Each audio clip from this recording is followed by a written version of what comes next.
Hello everyone and welcome to my newest worm bin.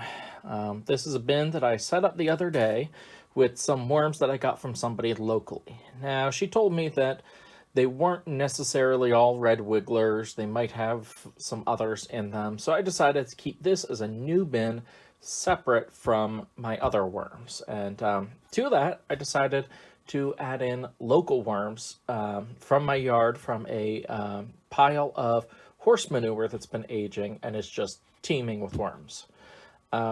So I've already added in almost 200 worms from that pile.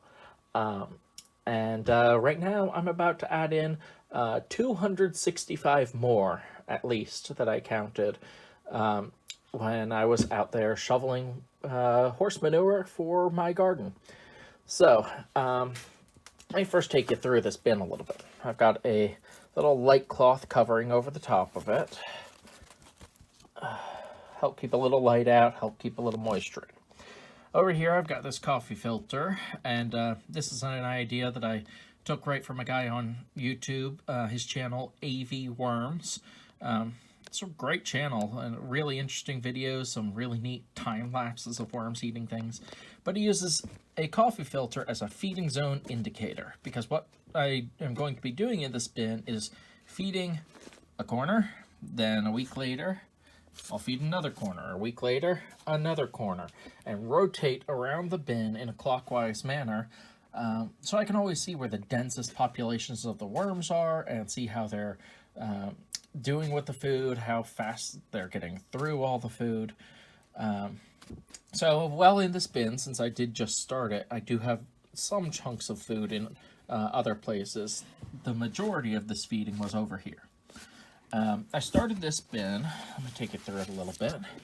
On the bottom, I put some cardboard egg containers.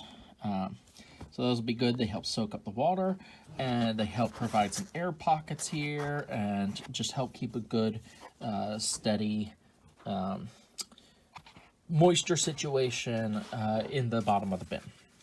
All right, and then got some chunks of cardboard like this. Worms love cardboard, and this stuff is also great for soaking up extra moisture. It's already a little bit damp, but not wet. Also have lots of shredded newspaper. Another something that worms love is shredded newspaper. It's, again, damp. You can sort of make a little ball of it, but lightly. No moisture will drip out of it. Now, I've deposited all the worms, sorry about the camera there, all the worms I've been depositing right in the center, and from there they can move out as they want to. And it'll kind of give me a good look at how they're moving through the bin. With the worms in the bin that came with them, there were a couple of scraps. There was like a little piece of, oh, what was it? There's a piece of banana, there was a piece of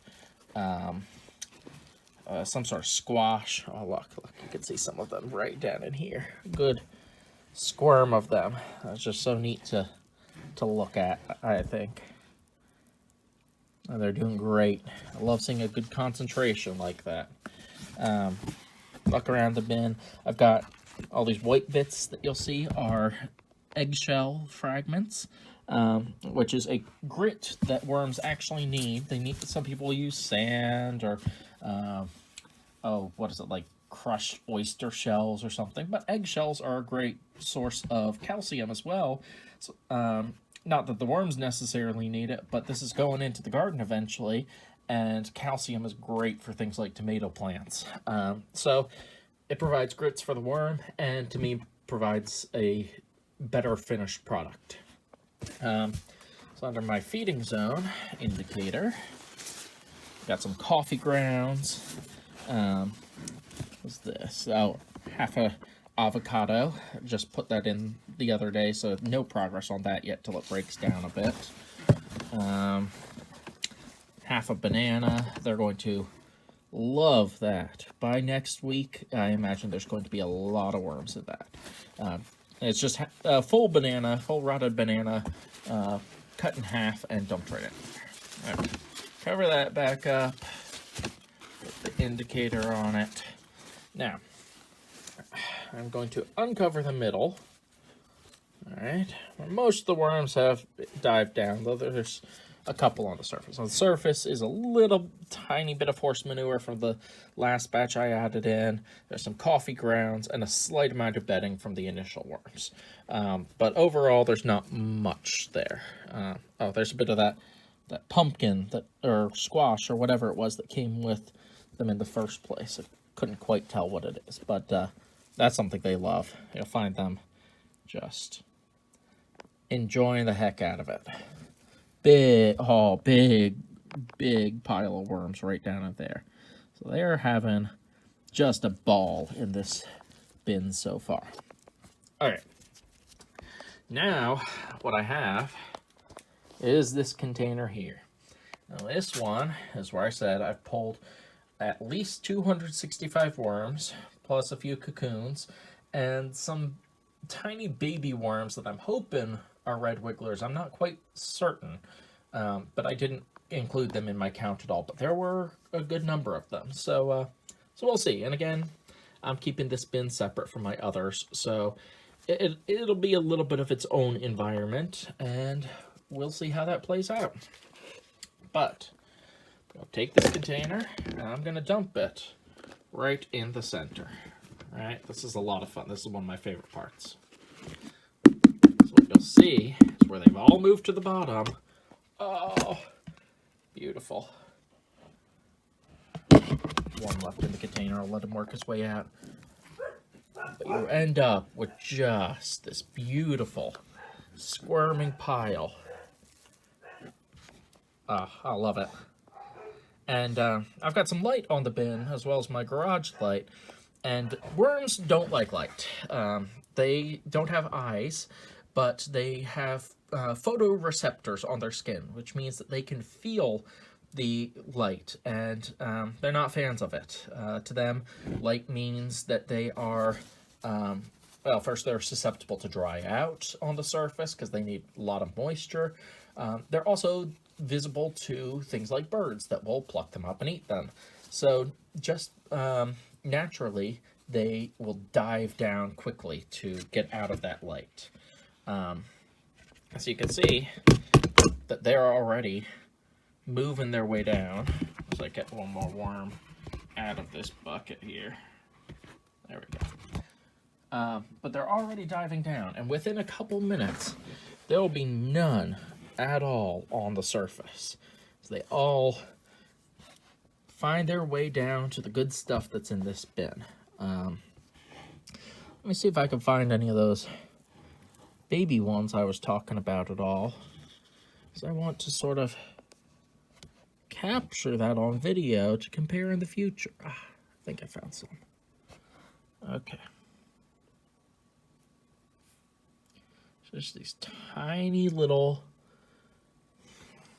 they're very white. They look a little pinker underneath of the light here because this is a grow light, but they're very white overall. So I'm not sure if those are just freshly hatched worms, red wiggler worms, or if they are something else. Also trying to see if I can find a cocoon in here, because those are pretty cool. I found a few cocoons that I added in here, although I found more in the first batch earlier, so might not have any luck on that. But each one of those can hold, I've heard, like 15 to 30 baby worms. Oh, wait, I found a good concentration of the little white ones over here, if you could see. Right in here. They're very tiny.